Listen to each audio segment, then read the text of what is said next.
Hey guys, welcome back. Alright, we're back with this. This is part 3 in this series on this AM/FM vacuum tube radio repair that we're doing. This is a Star-Lite model FM W200 from 1964, as I mentioned. In part 1, we got this thing and we opened it up and we looked inside, tested it out, and it didn't work. It didn't work at all.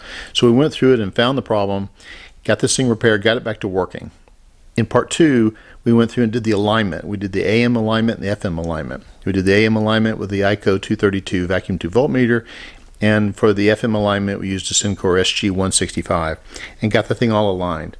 We put the thing back into the box and got it all set up, pretty much done, turned it on, and got nothing. So something had happened between the time when I did the alignment and put this thing back in the box. It stopped. So in this part, let's find out what happened. Okay, so what we've got is other videos that are in the series for this radio. I'm going to have in a playlist. I'm going to put the playlist down below in the comments section. You may need to click on show more to show it. I'm also going to work on getting a card of some kind to pop up here. That'll show the playlist if you need that as well. Okay, as we go through this, you may also find there'll be a list that'll pop up on the right that is kind of like a checklist as we go through the things that we find. If there's something that needs to be done, I'll have it in red. When I get it resolved, it'll turn green. And I'll give you an idea of tracking as we go through this thing.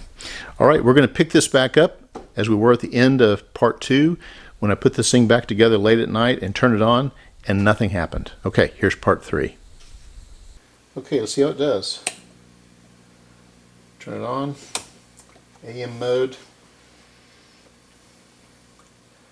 Let's wait for the tubes to start to conduct.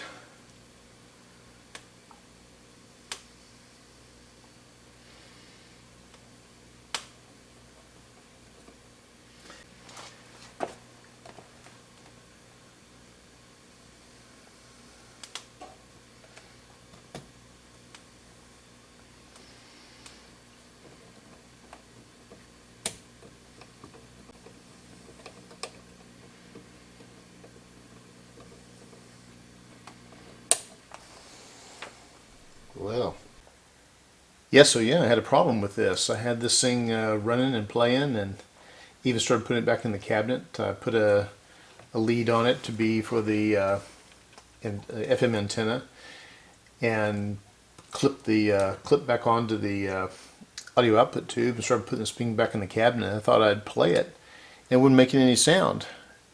And I took it back out of the cabinet, and our old friend the power resistor was really hot, and I wasn't getting anything out of there, and I was afraid I actually may have red plated the audio output tube.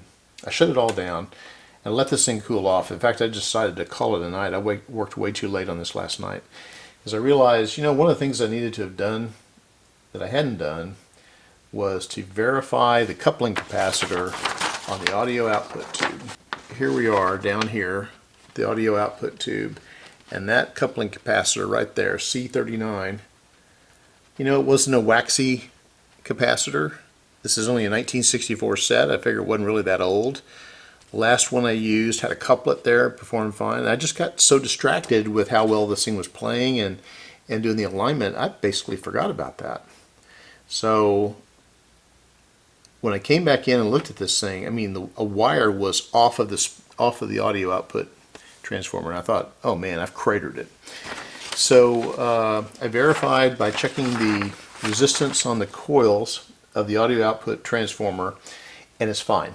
I didn't blow that. So not that I haven't fixed one before, but I don't have that worry today. So it's okay. So what I'm doing now is I've just got a small amount of voltage on here coming in. I'm going to turn on the power, and what I'm doing here is I've got this clipped onto the lead that comes from the detector AVC first audio tube that goes to the audio output tube. And then this is the coupling capacitor right here. So what I'm going to do is measure here. Let's see, that would be before I get to the coupling capacitor. So that would be basically what's coming from the plate of the previous tube. So let's see what I get when I turn this on. I don't have enough to cause conduction here. So I've got about 45 volts AC, and I've got 15 volts DC coming through from the plate of the previous tube. So now I want to see is this coupling capacitor blocking that DC. So let me get on the other side of that cap and see if it's blocking it. I haven't done this yet, so I don't know the answer.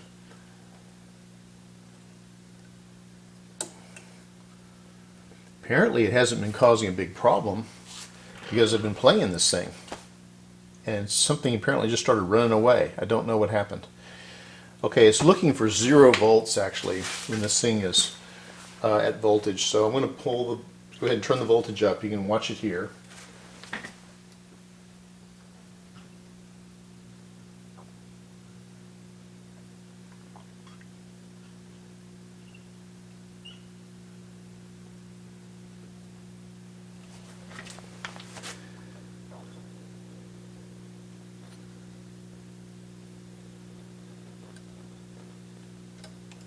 Okay, I've got negative voltage coming through, looking for 0. Let me see what's on the side of that.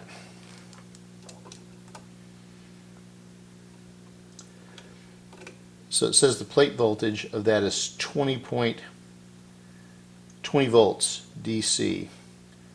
Let me see if that makes sense. I'm going to turn this off. That seems low.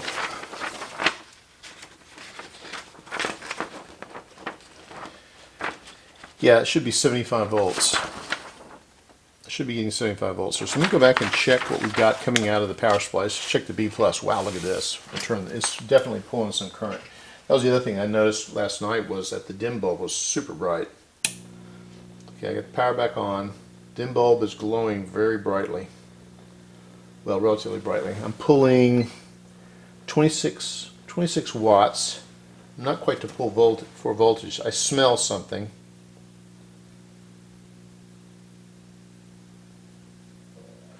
I smell something. Let me get the voltages here. Let's see. That's supposed to be DC. So that is supposed to be 140. I'm not getting that. I'm drawing too much current. That is supposed to be, I'm forgetting. That's only 25 volts. That's DC.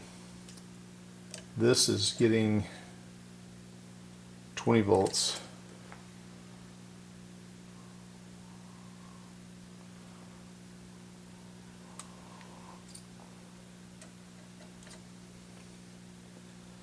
I'm only getting 90 volts out of the rectifier. When we pull the voltage up some, it's a little low.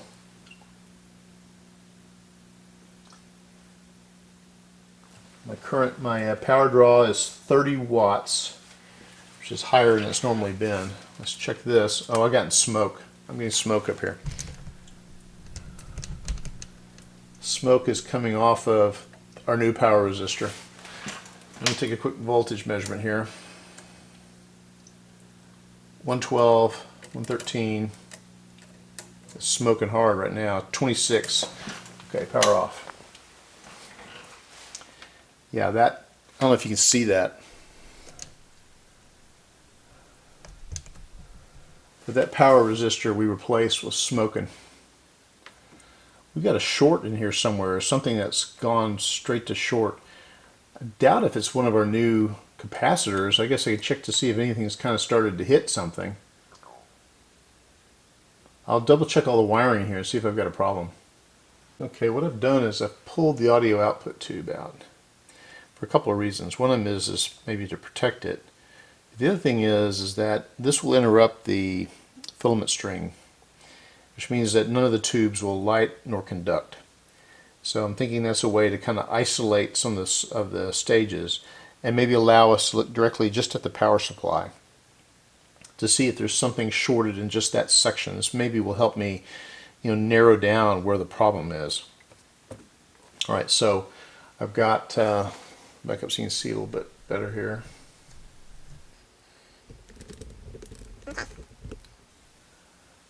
So over here you'll be able to see the voltage I have applied. I don't have it plugged in yet. And I'll measure some voltages here in a sec. Guess what I'll do is I'll measure for DC coming out of the rectifier diode right here before it gets the first power transistor. And let's just see if this comes up like it needs to. Okay, I'm going to plug this in. It's not turned on yet. I'm at a little over 100 volts. So let's see what we get.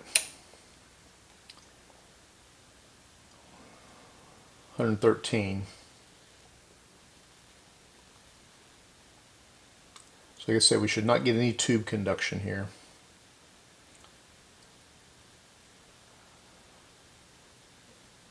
So I'm going to turn the voltage up to 140 volts.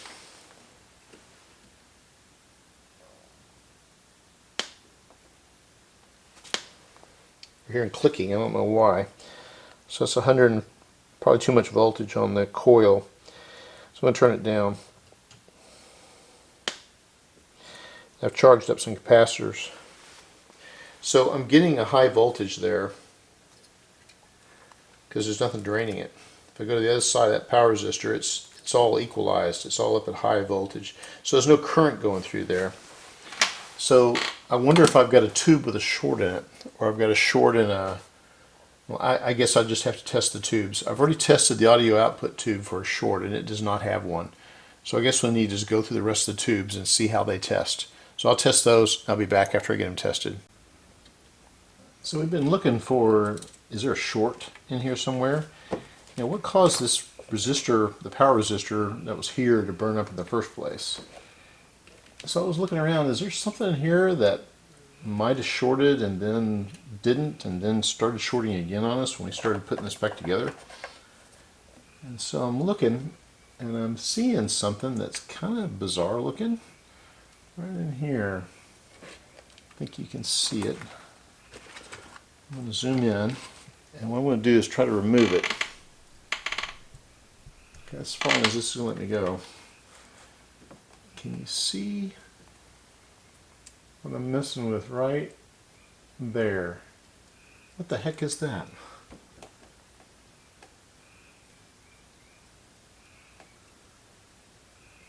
It's something that's loose. It's old. And it looks like it's related to that coil, but it's not solid. Okay, it just fell. Okay, I see it. Let me get it out of there.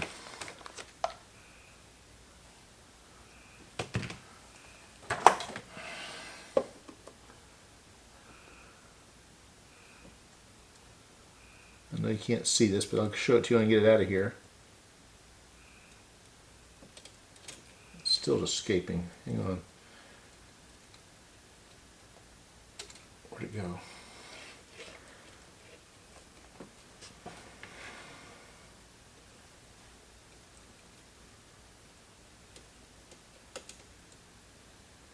There's an old, loose solder blob of some kind in here. It's trying to follow its way through here the long way. Got it.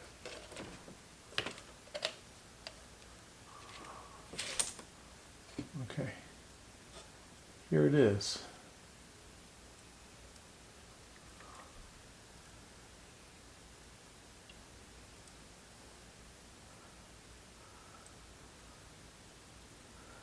It's like an old solder blob. You see this? Could this be the smoking gun? Where is it?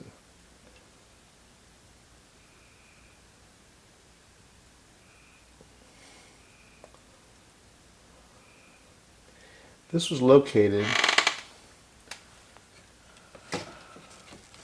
right in here, right at the base of the local oscillator. It was like dangling right here, right there. Okay, so now what I'm going to do is I'm going to go in and change the coupling capacitor for the audio output tube, which is right here. It's C39. It's a 0.01. It goes to pin 2 or 5 of the output tube. And that is here. This is the cable that goes off to the in the previous tube, the detector ABC. So it comes into here. So this is the coupling capacitor here that we want to change out. So let me get that one changed, and then we'll put a new another audio output tube in here, rehook up the speakers, and then see how it does. Hopefully we found a short. We'll find out. Okay, I took out the 152 watt that I put in a while back because I got it smoking, and it's not 150 anymore. It's reading lower. So I've decided I want to go up than 2 watts just so I don't have this problem with this anymore. So I went and got myself a 155 watt resistor here, and we'll see how this one checks.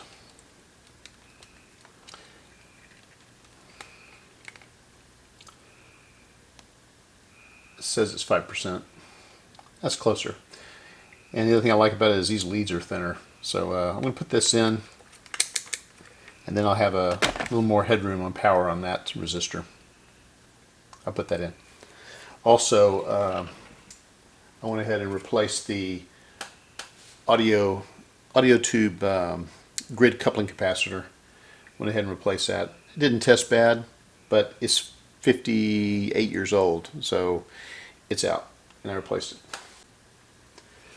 Okay, so I got the new power resistor put in, and that'll give us a little bit of headroom. Instead of just 2 watts, I put in one that's 5 watts, so that'll be helpful, hopefully. And the other thing that I've done is, I mentioned a while ago that I put in the grid coupling capacitor, changed it out. I was down here messing around with these different items, trying to understand what was what and looking at the schematic. And one of the things that I did when I put this thing together and ready to put it into the case where I really had the problem was I took this bail and I clipped it onto that audio output tube. It was not really engaged with the tube. It was kind of stuck off in a different direction. So I took it and I clipped it on. And that was one of the things I did that caused some problems. Now, have you ever looked what's underneath these things? So when we go underneath this guy, it goes through a couple of grommets that are basically what hold the, or I should say rivets, that hold the tube socket in. I don't know if you can see that, but I'm going to wiggle the wire. See that wire right there? Going into the socket, the rivet. See that? I'm moving it. So it goes up, and that's where it resists. It pulls up against that rivet. Well, on the other side, and I've kind of bent this back, but this was laying down like this. And here's that other piece. Can you see that? Did that come in there and clamp down on that red wire, which is, I think it's part of the B plus that goes to the either B plus or the high voltage that goes to the audio output transformer? Did that maybe grab that lead and pull it and short out what we had going on? I don't know. But I'll tell you what I am going to do is when I put this audio output tube back in here, I'm going to take a peek and make sure that's not stuck underneath that little bail there. Okay, I got to reconnect the speakers, and we'll test it out before we put it back in the case, obviously. All right. Okay, I have replaced this power resistor that got overheated. I replaced the audio output tube. I made very certain that the bails are not shorting out. I've got leads hooked up into the speakers and the cabinets. I'm ready to go back for power up, and we'll see what we get. So I'm going to plug it in and go with start with a low voltage, and then watch our current as it comes up. The power switch is off to start with. Put the power on. And watch it come up here. All right. Dim bulb is in the circuit. I do not see any glow. Now I'm going to turn it on. We'll see, do we have a big drop in voltage here? We're currently, let me make it read some even. There, it's on 50 volts. It should drop. Dropped a little bit. It's coming back up. Dropped to about 46, I would say. Now it's back up to 48. Not have a high enough voltage to have any transmission of any of the conduction of any of the tubes. I'll turn the voltage up some. Here's 60. 5.6 watts. No glow on the dim bulb that I can see.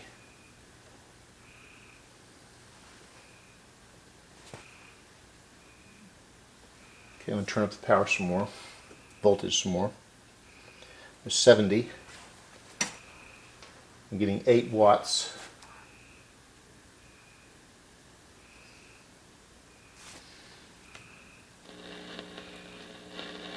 I'm getting noise. We're only at 70 volts. I'm getting 8.8 watts. We're on AM. From Penn State, was in the 7-8 best defensive edge rusher grouping. Started at Temple, went to Penn State, flourished, became a real legit Still see no glow on the bulb. I'm at 8.8 watts. Get Ritter in the third round. You know that Marcus Mariota is not there for I'm going to take it up to 80 volts. Next year, okay, you're going to go roll with him going forward. 80 volts, 11 watts, 12 watts. That'll be looking to jump back into the quarterback draft next year. And I was talking about this earlier, the fact that only 4 quarterbacks were taken in the first 3 rounds. There's a reason for that. They didn't deserve to be taken. I'm still less than 12 watts. I'm going to 90 volts. Still see no glow on the bulb. I'm at 14 watts.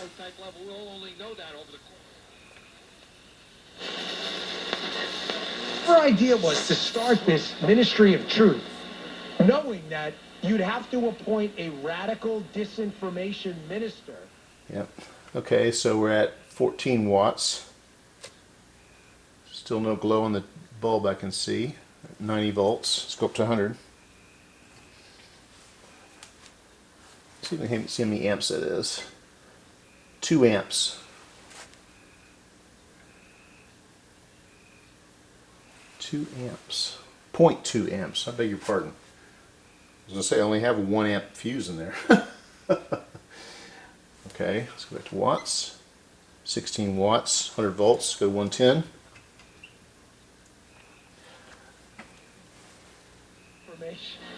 This is great. They're getting good at this. Still no glow on the bulb. This is good. 20.2 watts. But it brings me to the point that I made on the podcast today. And folks, small favor, I hate asks. It really gets Pepsi points. Our client followed the rules explicitly. This is the draft. Teams have their quarterbacks. No one's going to want them. No one's going to say here's a 7th rounder because no one's going to take the money. It's not about what you want in return. Let's go on up to 117. So what's going to happen is the Browns are going to have to eat it. I'm pulling They're going to cut him, and 23 watts. No discernible glow on the bulb. I keep telling you, Tampa Bay is the right place. I'm going to say it was the bales on that clip on the audio output tube that wrecked this. This is how it goes in the NFL. Because when I got this, that clip was off, and I messed with it, changed out this resistor, and it worked. So then I clipped this back on, and then I burned this thing up and threw smoke. I think it's that bale was clipping over one of those leads underneath it. I think that's what it was. I'm now at 117, running 23 watts. Sounds good. Maybe he's good. Maybe he learned. He sat under Josh Allen. Let's try FM. I've got an FM antenna that I wired in.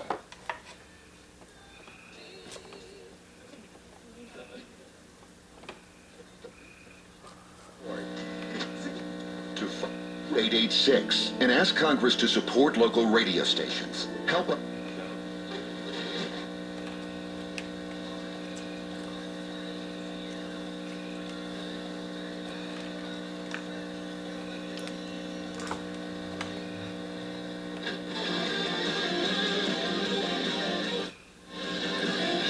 Anybody want Freebird? Golden State. to open a second-round series. Philadelphia begins its second-rounder at Miami Monday night, but center Joel Embiid of Philly is out indefinitely with a mild concussion and orbital fracture. In the NFL draft, the rest, rounds 4 through 7, is tomorrow. Rounds 2 and 3 were tonight, including 3 third-round quarterbacks taken a vote. Atlanta gets Desmond Ridder from the University of Cincinnati. Titans get quarterback from Liberty, Malik Willis. Carolina drafted a QB. All the people on the floor, did y'all come to play? Are you ready? This is the Jason Smith Show. Hello, welcome inside. Enough! No more Smith's daughter, no more sucking up to the Bayhines, and no more Mike White bullcrap. This man will be respected. So Mike Harmon, this is for you. We're not gonna take it anymore. This is the Mike Harmon Show with little Syracuse grad Jason Smith. Mike's bringing the thunder. And Jason is bringing his tiny, almost mist-like raindrop takes, thunder takes, drizzle takes. Now, live from the studios that Mike Harmon built with his bare hands, with Jason Smith, here's the real thunder from down under, Mike Harmon. This is my snow-hitter night. Yes, it's my snow-hitter night. This is my snow-hitter night. Congratulations! I think we did a song with my snow-hitter night. Yes, it's the snow-hitter night. Good combined shutout for you. I love it. Good grief. Responsible for this crime, for stealing my daughter from me.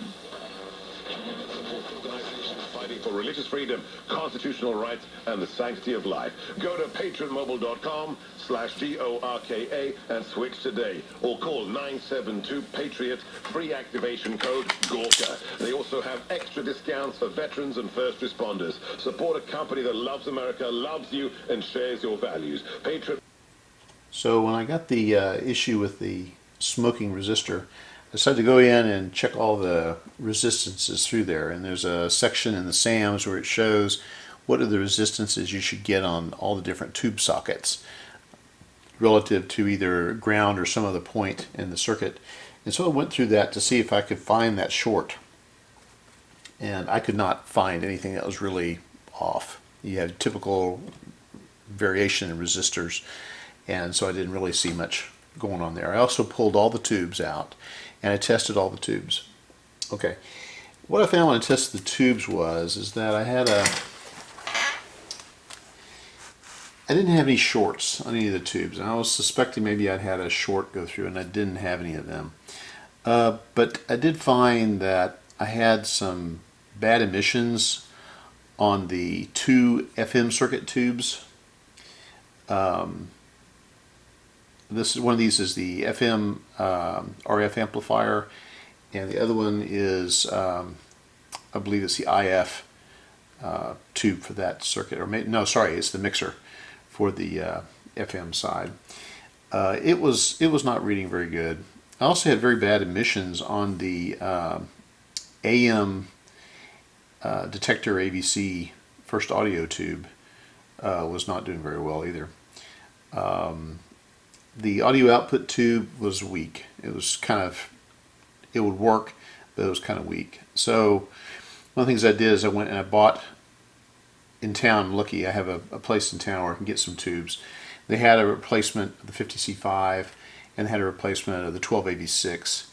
They did not have any of the 12 DT8s, but I went back and got these tubes and brought them back home. So I was trying to go through and deal with the hum that I'm getting on the FM side. I'm not satisfied with the amount of hum I'm getting.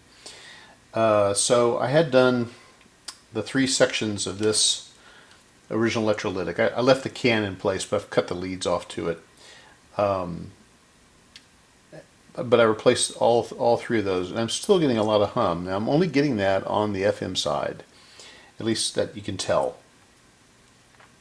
So I thought, well, the only other electrolytic capacitor was that capacitor that was used over by in the discriminator circuit, the stabilizing capacitor, which was electrolytic. Was it bad? I don't know. I just went ahead and replaced it. So I replaced that. Didn't have any effect on the hum. So I went all through this. I took another capacitor. I clipped some leads to it. And I went around just kind of tacking it in different places where it looked like maybe hum was there. Maybe I could see if I could filter it out. The only thing I found that worked was attaching it to the shaft of the volume control. The shaft of this nut. And it would make the hum pretty well go away. But I really couldn't find out where I could attach something to filter that, and I'm still kind of wasn't really satisfied with what was going on. So then I remembered about those two tubes that were in the FM section that were kind of weak. So I thought maybe what I would do is just reverse those. So I reversed those two tubes, and I may be imagining things, but I think that made the hum a little bit better. All right. So what I've done is said, the heck with it. I've ordered 2 new tubes on those. They're on. I had to order them online, and they'll be here in maybe a week or so. I don't know. And then while I was in there, I tested it again, like I said, and I think it seemed like it was a bit better. Okay, it's certainly tolerable. So then I went ahead and replaced out that weak AM tube, and it plays pretty good. The other thing I did was I hooked up a FM dipole antenna to the lead I had put into the back of this, and now the FM comes in really strong. Alright, so I'll show you that a little bit later, but the reason I'm delaying right now is I'm trying to figure out what I want to do next. Okay, so I've got some safety capacitors that I was going to put in there on the power inlet side. There's a where the power comes in here. There's a couple of disc capacitors. This disc capacitor here, and at least, and there's some others. I'll replace that with a Y2 capacitor. There may be 2 others. I need to check which ones are which.